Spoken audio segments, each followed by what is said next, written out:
हमारे साथ मौजूद हैं और सर अपने शब्दों से हमें अनुग्रहित करें।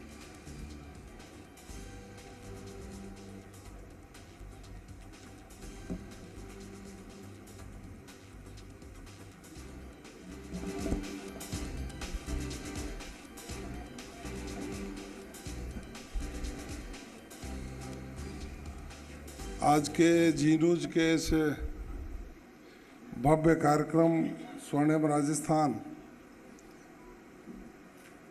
जो करौली में आयोजित किया गया है, इसमें हमारे बीच में मौजूद जी न्यूज के चैनल हेड राजस्थान भाई मनीष जी,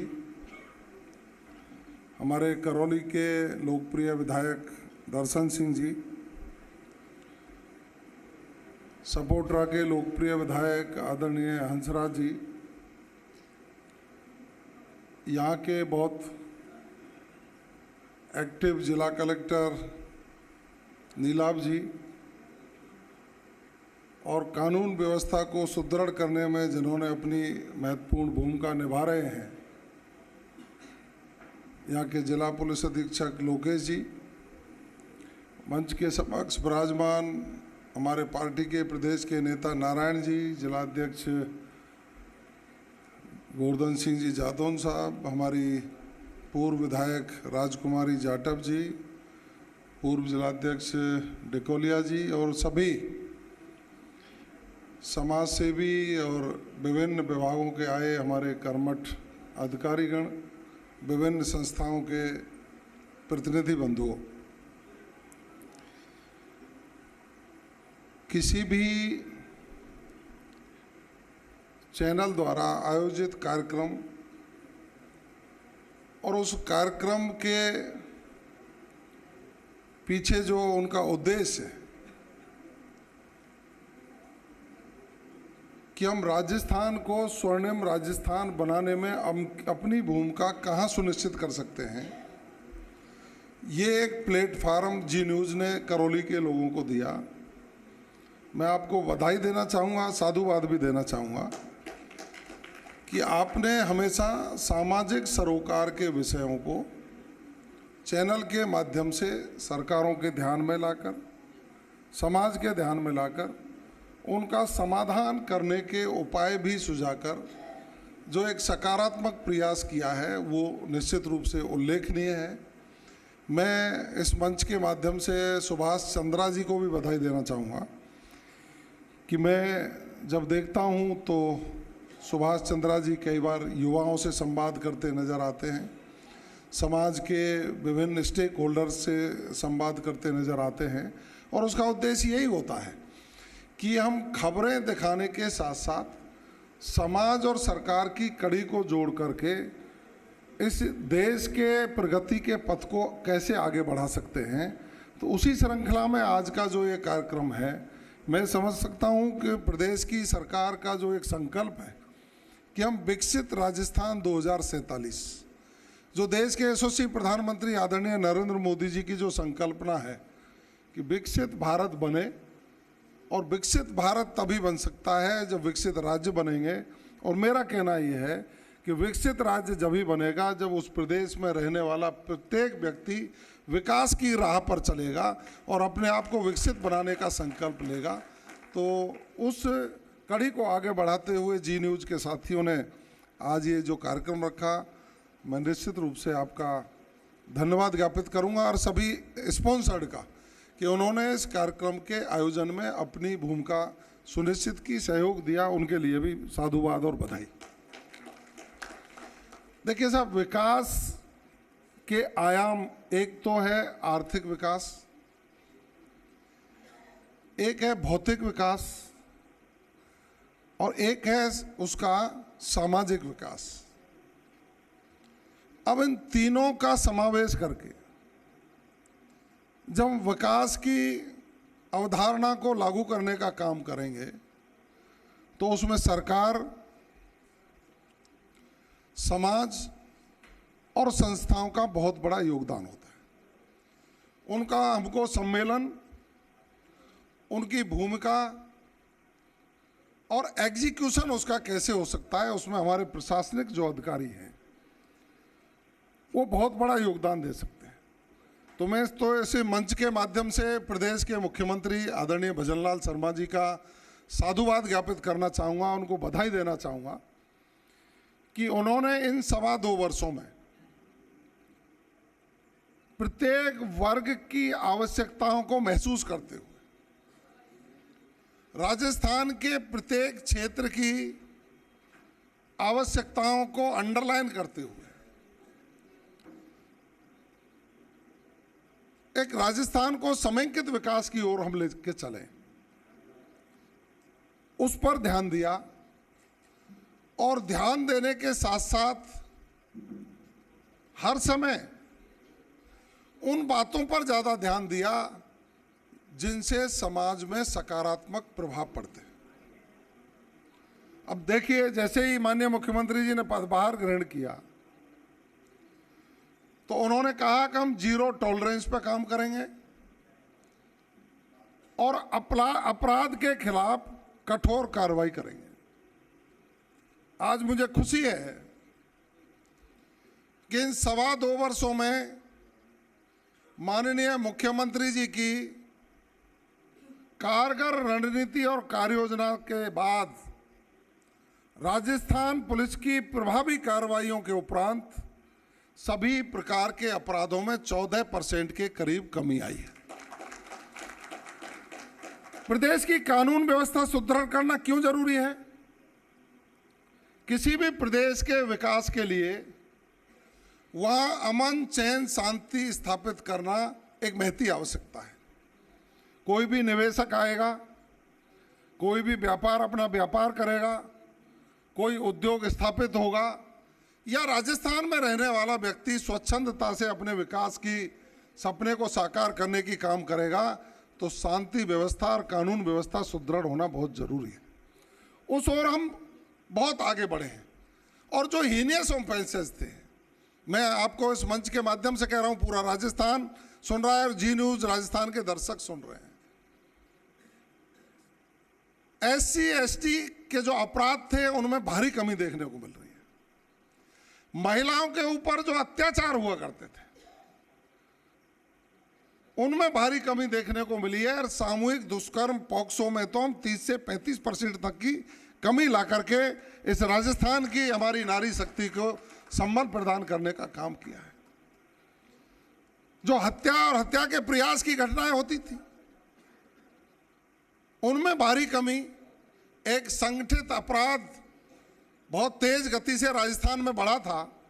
मैं साधुवाद देना चाहूँगा प्रदेश के मुख्यमंत्री जी को और हमारी राजस्थान की पुलिस को कि उन्होंने संगठित अपराध के खिलाफ कार्य योजना बनाकर उनके विरुद्ध जोरदार तरीके से कार्रवाई करी और आज संगठित अपराध जीरो की ओर चला गया है।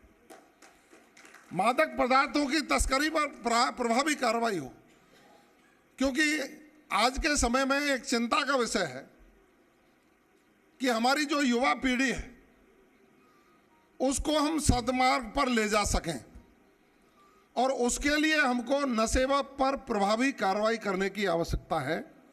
प्रदेश के मुख्यमंत्री जी ने एंटी नारकोटिक्स टास्क फोर्स का गठन किया। हमारे महाविद्यालयों में नशा मुक्ति केंद्र स्थापित किए और सामाजिक विषयों को ध्यान में रखकर हमारी पुलिस और सामाजिक संस्थाओं को ये कहा कि हम अवेयरनेस कैंप भी लगाएं और इस बजट में नशा मुक्त राजस्थान बनाने के लिए हमारी शिक्षण संस्थाओं में काउंसलिंग और उन लोगों से संवाद बनाने के लिए विशेष केंद्र खोलने की बात कही गई है। क्योंकि राजस्थान का जो युवा है वो राजस्थान के विकास का दर्पण है। वो राजस्थान के विकास को आगे ले जाने के लिए अपनी ऊर्जा का उपयोग करेगा तो राजस्थान की जो विकास की मशीनरी है वो दुगनी गति से काम करेगी। माननीय मुख्यमंत्री जी ने अच्छी शिक्षा, अच्छे स्वास्थ्य की कल्पना की है। जो नई शिक्षा नीति 2020 लागू हुई उसके आधार पर लोग शिक्षित हों तो हमारे स्कूलों में रोजगार परक शिक्षा शुरू करने की एक घोषणा हुई है। हर विधानसभा क्षेत्र में अच्छे स्कूल हों 400 सीएम राइज स्कूल खोलने की घोषणा हुई है इस बजट में। 400 सीएम राइज स्कूल, गुणवत्तापूर्ण शिक्षा मिले, हमारा युवा जो सपना देखे उसमें पंख लगाने का काम सरकार करे, ये माननीय मुख्यमंत्री जी का सोच है। हमारी महिलाएं समृद्ध हों, सेल्फ हेल्प ग्रुप और लखपति दीदी को जो ऋण की सीमा थी उसको 1.5 गुना बढ़ाने का काम कर दिया कि वो अपने पैरों पर खड़े होने का काम कर। हमारा जो विजन था, बजट में कहा कि हमारा युवा नौकरी मांगने वाला नहीं, नौकरी देने वाला बने, इस सोच को प्रतिपादित करने का काम किया। और स्टार्टअप शुरू करने के लिए उनको विशेष सहायता देने का काम हमारी बैंकों को निर्देश दिए कि हमको बिना ब्याज के ऋण देने का हम काम करेंगे। ये जो सोच है, इस सोच को प्रतिपादित करके हम विकसित राजस्थान का संकल्प लेकर के चले।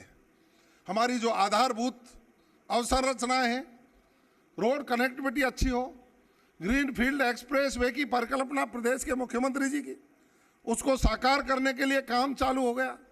हमारे बॉर्डर के जो रोड हैं वो अच्छे हों और गांवों की रोड कनेक्टिविटी अच्छी हो। इस प्रदेश में अच्छी कनेक्टिविटी के लिए रोड इंफ्रास्ट्रक्चर का डेवलपमेंट करने के लिए विशेष बजटीय प्रावधान किए गए। अच्छा स्वास्थ्य मिले, हॉस्पिटल खुले, उनमें इक्विपमेंट नए आए, नई तकनीक के आधार पर इलाज शुरू हो। हमारा जेके लोन जैसा एक बच्चों के इलाज के लिए प्रसिद्ध प्रतिष्ठान है, उसमें 500 बेड एक्स्ट्रा बढ़े। तो ये माननीय मुख्यमंत्री जी ने सोचा है कि हम अंतिम पंक्ति में बैठे व्यक्ति को समृद्ध करने का काम करेंगे। और ये सोच पंडित दीनदयाल उपाध्याय, श्यामा प्रसाद मुखर्जी, उनका सोच जब प्रतिपादित हुआ और देश के प्रधानमंत्री आदरणीय नरेंद्र मोदी जी ने वंचित वर्ग को मौका देने का जो संकल्प लिया, उसको प्रतिपादित करने का काम राजस्थान में माननीय मुख्यमंत्री जी ने किया है। गरीब कल्याण की योजना है, हम गांवों को चिन्ह 5000 गांवों से गरीबी हटाकर उनको गरीबी मुक्त करने का काम ये बजट में प्रोविजन कर दिया। 300 करोड़ का प्रावधान किया था, उस पर हमने काम चालू कर दिया। हर व्यक्ति को आवास मिले, कोई चौड़े में नहीं सोए और कोई भूखा भी नहीं सोए। तो इसके लिए माननीय मुख्यमंत्री जी ने पिछले 26 जनवरी को अभियान चलाया था और अभियान चलाकर जो वंचित लोग हैं उनको खाद्य सुरक्षा में जोड़ने का काम किया।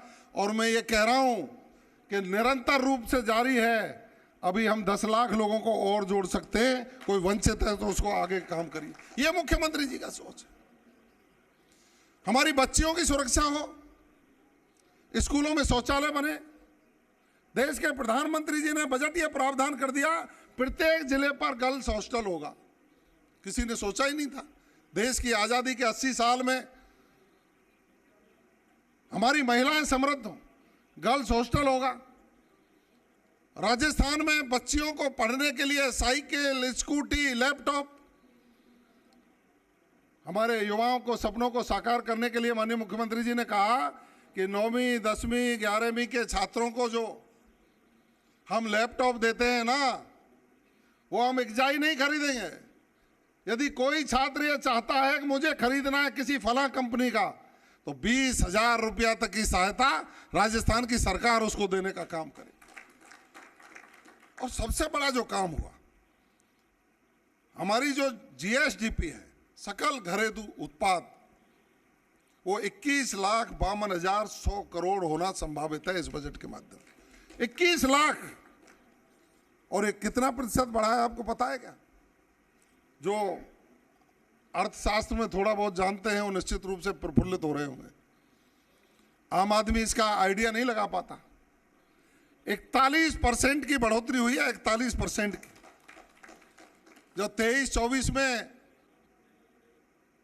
कुछ लोग जो अपना बजट पेश कर रहे थे ना, ये मंच राजनीतिक नहीं है, लेकिन मैं कहूंगा जरूर, पिछली सरकार के समय पर 23-24 में जो हमारी जीएसडीपी थी उसका 41% बढ़ोतरी इन 2.25 वर्षों में माननीय मुख्यमंत्री जी के कुशल नेतृत्व के कारण हुई है। पर कैपिटा इनकम 2,02,000, यानी कि राजस्थान की 8 करोड़ जो जनसंख्या है उसका हम औसत निकालते हैं तो पर कैपिटा इनकम 2,02,000।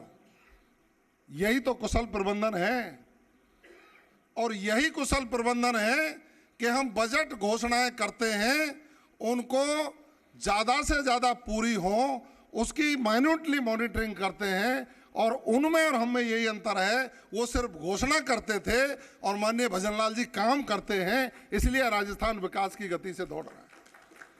इस यात्रा को आगे बढ़ाने के लिए हमको, आपको, सबको जागरूक होना पड़ेगा।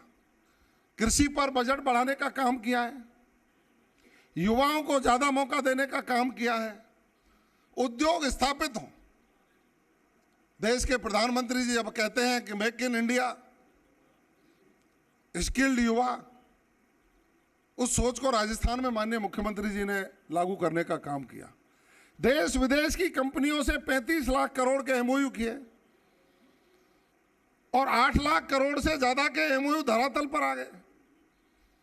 कल कोई विपक्ष के साथी कह रहे थे कि साहब 8 लाख करोड़ के ही, मैंने कहा आप तो चिंतन करो ना, आपके समय पर तो टोटल एमओयू 12 लाख करोड़ के हुए थे और धरातल पर सिर्फ 28,000 करोड़ के ही आए थे। हमने 35 लाख करोड़ के किए हैं और 8 लाख करोड़ के धरातल पर आ गए। हमारी गति तीव्रता से चल रही है और माननीय मुख्यमंत्री जी हर निवेशक से बात करके उसकी समस्याओं का समाधान करने के लिए भी एक एक आईएएस को, एक एक जिला, एक एक प्रदेश देने का काम किया है, जिससे कोई किसी प्रकार की दिक्कत नहीं है। नई नीतियां लागू करने का काम किया है।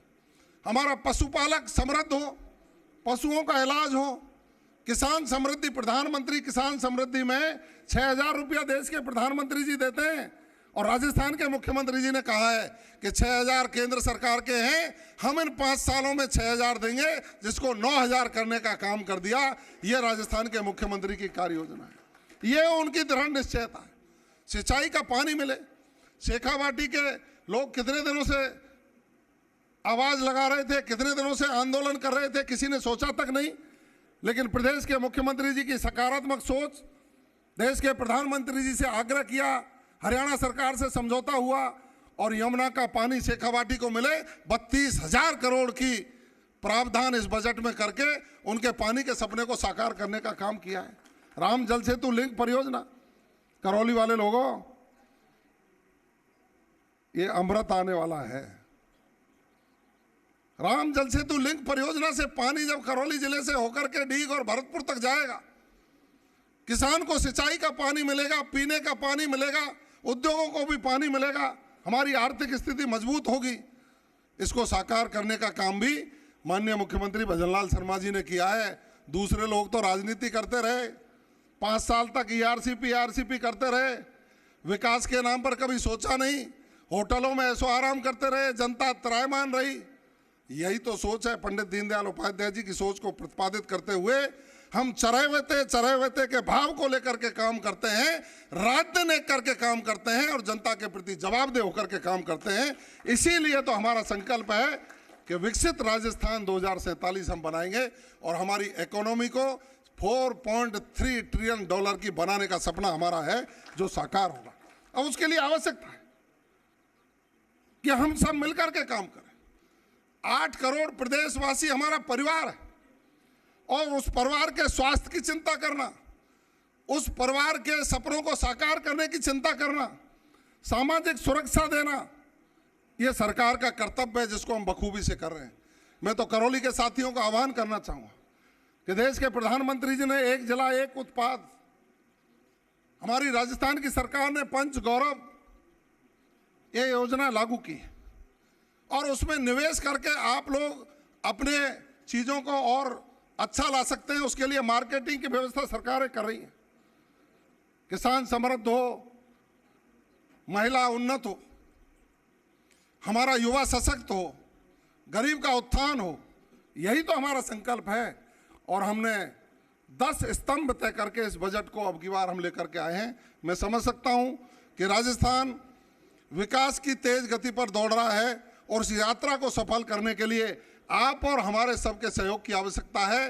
प्रदेश के मुख्यमंत्री भजनलाल शर्मा जी इस ध्वज पताका को लेकर के आगे चल रहे हैं। निश्चित रूप से विकसित राजस्थान के संकल्प को हम पूरा करेंगे और जी न्यूज़ जैसे हमारे जो चैनल हैं, जो प्लेटफार्म है, निश्चित रूप से आम जनता तक लोक कल्याणकारी योजनाओं का प्रचार प्रसार करके उनको लाभान्वित करने में भी सहयोग प्रदान करेंगे। मैं मनीष जी का पुनः धन्यवाद ज्ञापित करते हुए अपनी वाणी को विराम देता हूँ। राम राम साहब, चूँकि यह पवित्र धरती है, यहाँ माँ कैला का आशीर्वाद आपको मिलता है, यहाँ मदन मोहन जी का आशीर्वाद आपको मिलता है, महावीर जी का मंदिर महावीर जी में यह मौजूद है और जगदीश धाम केमरी का मंदिर भी है, जिसको कृष्ण गमन पथ से जोड़ करके प्रदेश के मुख्यमंत्री जी ने बहुत बड़ी सौगात आपको दी है।